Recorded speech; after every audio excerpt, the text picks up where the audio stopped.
Hi travelers, Tara here, Hidden Lotus Tarot, and this is just a short hotshot remedy post eclipse. I had to shut off the comments underneath all of my videos during the eclipse because it just really became crazy, and I know some of you wanted kind of an update to the eclipse readings that I had been doing, but I was very, very worried because I kept getting the same exact message over and over and over again. Even when I used different decks, it was the same message. And for a moment there, I started to question my own intuition. I thought, well, geez, maybe I'm just a flash in the pan. And after this, I'm not going to be able to read anymore. But I was very worried about it. And so basically, I just kind of let the energies pass. I put the cards up, haven't touched them. I smudged them. I put them in the moonlight, did all of that stuff. And indeed, this was actually just a test reading spread that I was doing. But once I saw the cards, they were actually so beautiful and so positive. I felt that I could bring you guys this message, and it is something different. God, thank you. So basically, you know the drill. This is a general reading. This is for all signs. It is for the post-eclipse. Let's say going out 2 weeks after the eclipse into, let's say, the second week of October. What came out was the Sun card first. Isn't that beautiful? Next was the Emperor.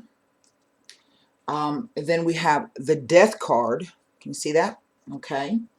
The second line is which is the present. Okay, let's say this is the past, that top line I just showed you. This is going to be your present. So we have the Six of Cups. We have the World card. We have the Nine of Coins.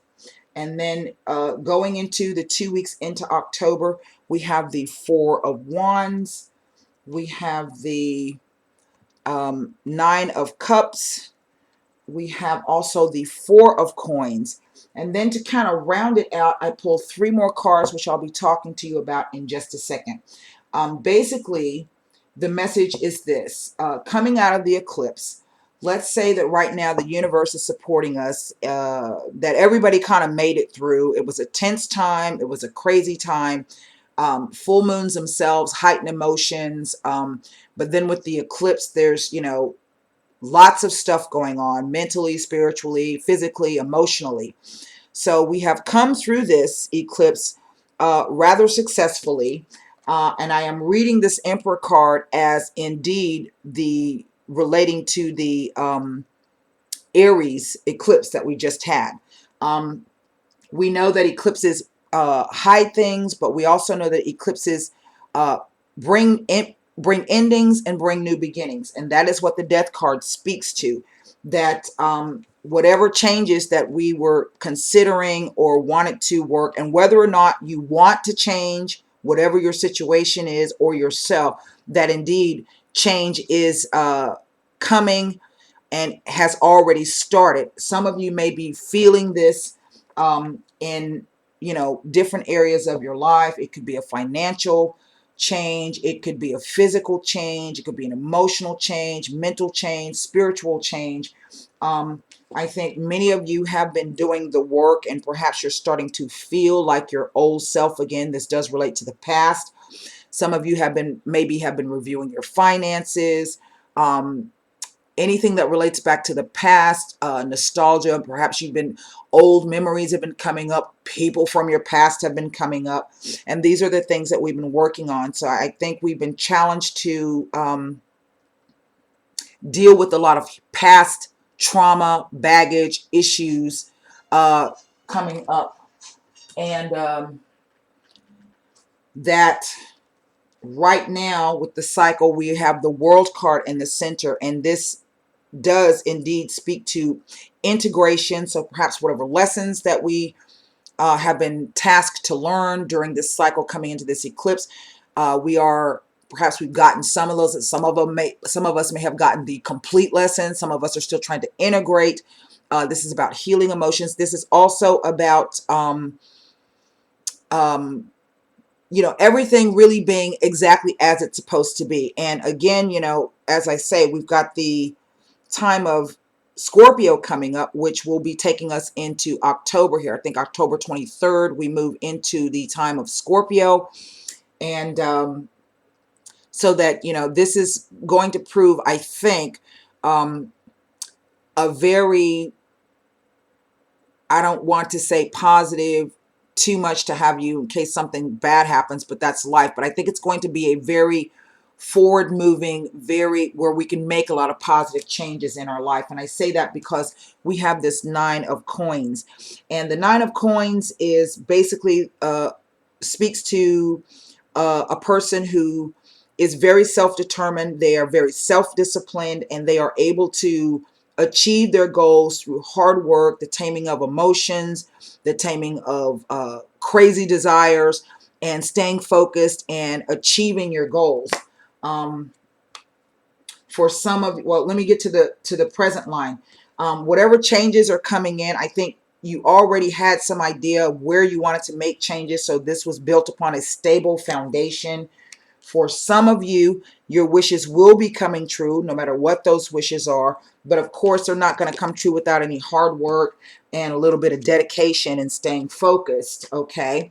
And that as it stands right now, because we're still coming out so close of the eclipse and we're still in the Mercury retrograde, that the caution is to, you know, be conservative in your actions, your thoughts, your budget, to indeed hang on to those things that serve you while looking ahead to new things, okay? The diagonal that we have here from the left to the right, we have the sun, the world, and again, the conservation card. So yes, you know, be grateful, be positive, be happy, do a little bit of celebration. You've made it through this cycle. The world card is the last of the cycle. But again, you know, I would kind of ascribe this to the Mercury retrograde. Now, look, I had somebody post up under one of my videos who said, you know, I need to pay my bills. I got to take a job, but I've been reading that I shouldn't do anything. Look, you have to do what you have to do. Life does not stop, and you should not try to plan your life around planetary transits or events. If, you know, you've got to take a job or sign a contract or move house or whatever it is, you know, you got to do what you got to do because life goes on. You know, the thing is just to basically, you know, slow down in your movements and carefully think through, you know, all of the steps that you have to do, perhaps weigh the pros and cons, and then have a backup plan for your backup plan. That's really the message of Mercury. You know, you try to move too fast and Mercury comes in to slow you down. Here we have this change that is coming in. Again, it's going to put you in this place, and this change is already based on a stable foundation. So I really wouldn't worry about it. You're just, you know, tasked to be a little bit smarter in your decisions. With the straight down the center, we have the energy of the Aries eclipse. Again, things righting themselves in whatever way they need to be righted. And this can lead you to your, you know, to whatever your hopes and wishes, your dreams were. This will indeed lead you to that place, but it's not going to be like something magical overnight that's going to occur by itself. Now, what I'm getting with this last 3 cards that I pulled was the Two of Wands, the Three of Wands. As you can see, there's a progression here, and then we jump all the way to the King of Wands. And basically the message that I'm getting with these cards is it is still attached to the Mercury retrograde. You are being tasked to conserve things, your funds, your movements, your thoughts, your emotions, but, you know, continue to move forward.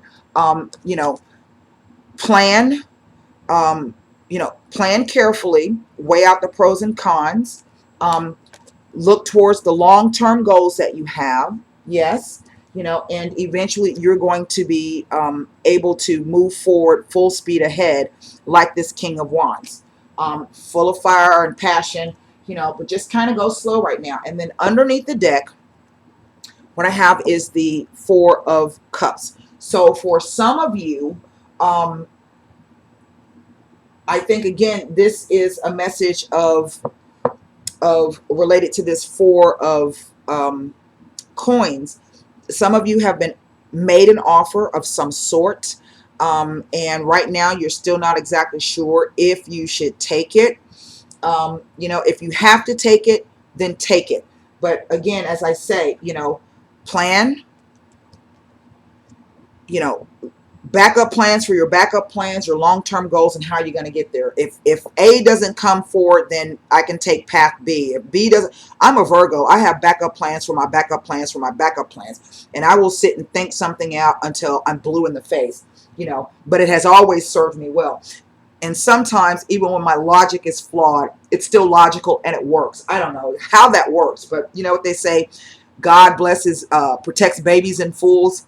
Who knows? So, that is the message that I'm getting for you.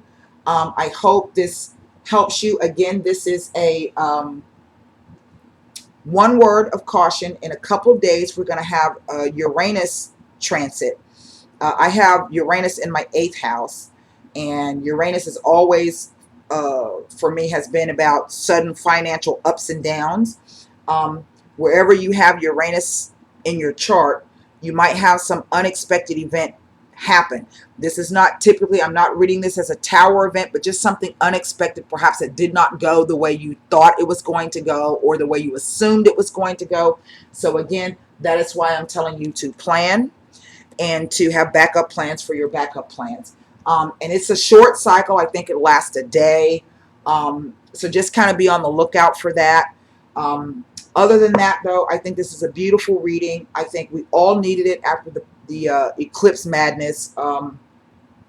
And as I say, this is for all signs. I hope this helped some of you out here. This is a general reading. And if you'd like more specific information on anything that I may have touched on in this, or anything that's still related to the eclipse, you have until October 3rd, noon, October 3rd. I think that's on a Saturday, to get in on the discounted reading, 45-minute reading for $63.75. Until next time, I wish you all the best. Namaste, and I'll see you soon. All right, travelers, bye-bye.